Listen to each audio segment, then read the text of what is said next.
त्रिपुरा के रहने वाले सेना के एक पूर्व रिटायर्ड ऑफिसर ने अपनी बेटी स्नेहा देवनाथ को, जो 19 साल की थी, उसे डीयू में पढ़ने के लिए भेजा। लेकिन उन्हें क्या पता था, जो बेटी बचपन में उनसे सेना के बहादुरी के किस्से सुनती थी, वो एक दिन अपनी जान ले लेगी। स्नेहा तो इस दुनिया से चली गई, लेकिन अपने माँ बाप के लिए ये एक सवाल छोड़कर चली गई कि आखिर ऐसा क्या हुआ कि उसने अपनी खुद की जान ले ली। बता दें कि स्नेहा 7 जुलाई को अपने दिल्ली वाले घर से, जहां वो रहती थी, वहां से निकली थी। आखिरी बार घर से निकलने से पहले उसने अपनी मां को कॉल किया था और ये बताया था कि वो अपनी दोस्त से मिलने जा रही थी। मां को क्या पता था कि ये स्नेहा का आखिरी कॉल होगा, क्योंकि इसके बाद स्नेहा से कभी ना तो उनकी मुलाकात होगी और ना ही बात होगी, क्योंकि यह आखिरी कॉल था और इस कॉल के बाद स्नेहा का फ़ोन बंद हो गया। 7 दिन तक बेटी का कोई अता पता नहीं लगा और इस बीच दिल्ली पुलिस के हाथ भी बिल्कुल खाली थे। उन्हें स्नेहा का कोई सुराग नहीं मिल रहा था। परेशान होकर परिवार ने त्रिपुरा के सीएम मानिक साहा से गुहार लगाई। उसके बाद मानिक साहा, जो त्रिपुरा के सीएम हैं, उन्होंने दिल्ली पुलिस पर दबाव डाला, जिसके बाद 14 जुलाई को स्नेहा की लाश गीता कॉलोनी के फ्लाईओवर के नीचे, जो यमुना नदी बहती है, वहां पाई गई। अब ऐसे में सवाल यह है कि आखिर स्नेहा ने अपनी जान क्यों दी? आखिरी बार स्नेहा ने जब अपनी माँ से बात की तो उसने क्या कहा? किस दोस्त से मिलने वो गई थी? उस दोस्त ने क्या खुलासा किया? और सबसे बड़ी बात कि स्नेहा ने अपने सुसाइड नोट में आखिरी बार जब वो अपने घर से निकली थी तो उसमें क्या लिखा? बताएंगे आपको आज के क्राइम कैपिटल के इस एपिसोड में। नमस्कार, मेरा नाम दिनेश यादव है और आप दिल्ली तक देख रहे हैं। सबसे पहले तो आपको बता दें कि जो स्नेहा है वो त्रिपुरा के सबरूम की रहने वाली थी, जो डीयू के आत्माराम सनातन धर्म कॉलेज में 2nd ईयर की छात्रा थी। स्नेहा के जो पिता हैं प्रतीश देवनाथ, वो सेना में अपनी सेवाएं दे चुके हैं। उन्होंने अपनी बेटी को डीयू में पढ़ने के लिए भेजा था। उनकी 2 बेटियां हैं, जिसमें से एक स्नेहा वो दिल्ली आई थी पढ़ने के लिए, जो 7 जुलाई को अपने मेहरौली स्थित पर्यावरण कॉम्प्लेक्स, जहां वो रहती थी, वहां से वो अपने घर से निकली और निकलने से पहले उसने 7 जुलाई की सुबह 5:56 पर अपनी मां को कॉल किया और ये बताया कि वो अपनी एक दोस्त से सराय रोहिला स्टेशन पर मिलने के लिए जा रही है। उसके बाद 8:45 पर स्नेहा का फ़ोन बंद हो गया। परिवार ने थोड़ा वेट किया, लेकिन जब पूरे दिन उसका फ़ोन ऑन नहीं हुआ तो परिवार को चिंता सताने लगी और उसके बाद उसके परिवार ने उसी दोस्त से संपर्क किया जिससे स्नेहा मिलने की बात कहकर घर से निकली थी और उसने अपनी मां को सुबह कॉल करके ये बताया था। लेकिन उसकी दोस्त, जिससे स्नेहा मिलने के लिए घर से निकली थी, उसने स्नेहा के परिवार को बताया कि उस दिन प्लान के मुताबिक हमारी कोई मुलाकात नहीं हुई।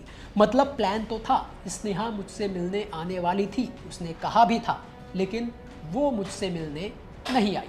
इसके बाद परिवार ने उस कैब ड्राइवर को खोज निकाला जिस कैब से स्नेहा अपने घर से निकली थी। कैब ड्राइवर ने परिवार को बताया कि उसने आखिरी बार स्नेहा को सिग्नेचर ब्रिज पर छोड़ा था।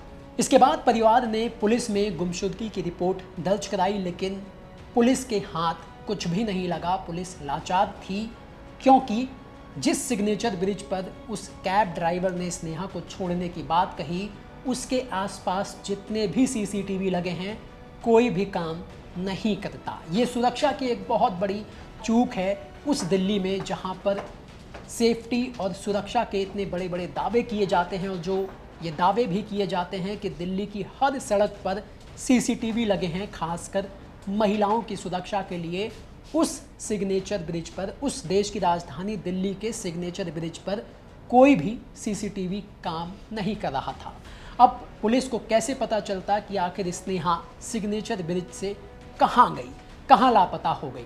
खैर, पुलिस ने जब वहाँ आसपास लोगों से पूछताछ की तो कुछ लोगों ने बताया कि उन्होंने 27 जुलाई की सुबह एक लड़की को इस पुल पर खड़ा हुआ देखा था, लेकिन उसके बाद वो वहाँ से अचानक लापता हो गई। पुलिस को लगा कि शायद ये आत्महत्या का मामला हो सकता है। तब एनडीआरएफ और स्थानीय पुलिस ने वहां से लेकर नोएडा तक जो सिग्नेचर ब्रिज जाता है पूरे में तलाश की स्नेहा की, लेकिन स्नेहा नहीं मिली।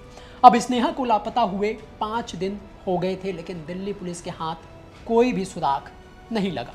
5 दिन तक बेटी के लापता होने के बाद, उसका पता ना लगाने के बाद दिल्ली पुलिस के द्वारा पीड़ित परिवार, परेशान परिवार त्रिपुरा के सीएम मानिक साहा के आगे गुहार लगाता है। इसके बाद त्रिपुरा के सीएम मानिक साहा खुद दिल्ली पुलिस को ये आदेश देते हैं कि इस मामले पर तत्काल और त्वरित कार्रवाई की जाए। पुलिस पहले से और ज़्यादा मुस्तैदी के साथ इस काम में जुटती है, स्नेहा को तलाशने के काम में। और इसी बीच दिल्ली पुलिस को स्नेहा के हाथों से लिखा हुआ एक सुसाइड नोट मिलता है, जिसमें स्नेहा ये लिखती है कि मैं खुद को नाकाम और बोझ समझती हूँ। इस तरह जीना अब बर्दाश्त नहीं हो रहा था। मैंने सिग्नेचर ब्रिज से कूदकर जान देने का फैसला किया है। इसमें किसी का कोई दोष नहीं है, ये मेरा अपना फैसला है। और इस सुसाइड नोट के मिलने के बाद 14 जुलाई को दिल्ली पुलिस को गीता कॉलोनी फ्लाईओवर के नीचे से जो यमुना नदी बहती है वहाँ से स्नेहा की लाश मिली। अब सवाल यह है कि आखिर स्नेहा ने अपनी जान क्यों ली? ऐसा क्या हुआ स्नेहा के साथ जिसके बाद उसने अपनी खुद की जान लेने का फैसला किया? स्नेहा के दोस्तों के मुताबिक स्नेहा एक होनहार और महत्वाकांक्षी लड़की थी, लेकिन वो पिछले कुछ महीनों से परेशान थी। उसने 7 जुलाई की सुबह अपने दोस्तों को भी ईमेल और मैसेज भेजे थे। दोस्तों के मुताबिक स्नेहा ने पिछले 4 महीनों से अपने बैंक अकाउंट से पैसे भी नहीं निकाले थे।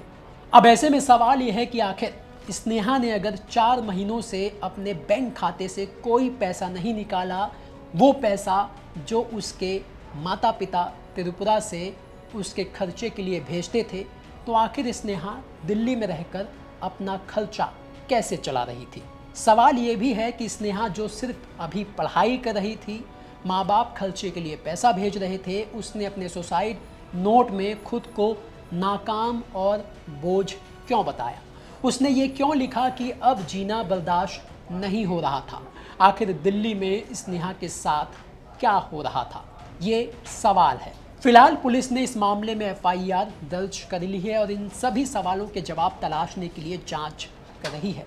लेकिन स्नेहा की लाश मिलना, उसकी खुदकुशी का मामला दिल्ली पर भी सवालिया निशान खड़े करता है, दिल्ली सरकार पर भी सवालिया निशान खड़े करता है, क्योंकि सिग्नेचर ब्रिज पर सुसाइड का ये कोई पहला मामला नहीं है। इससे पहले कई ऐसे मामले सामने आए हैं जहां पर सिग्नेचर ब्रिज पर कई तमाम बड़ी घटनाएं घटी हैं। उसके बावजूद सिग्नेचर ब्रिज जैसी जगह पर किसी भी CCTV कैमरे का काम ना करना एक बहुत बड़ी लापरवाही है। सिस्टम और सरकार जो दावे करता है दिल्ली में सुरक्षा के, उस पर एक सवालिया निशान का बट्टा है। सिग्नेचर ब्रिज जैसी जगह पर CCTV कैमरे का काम ना करना।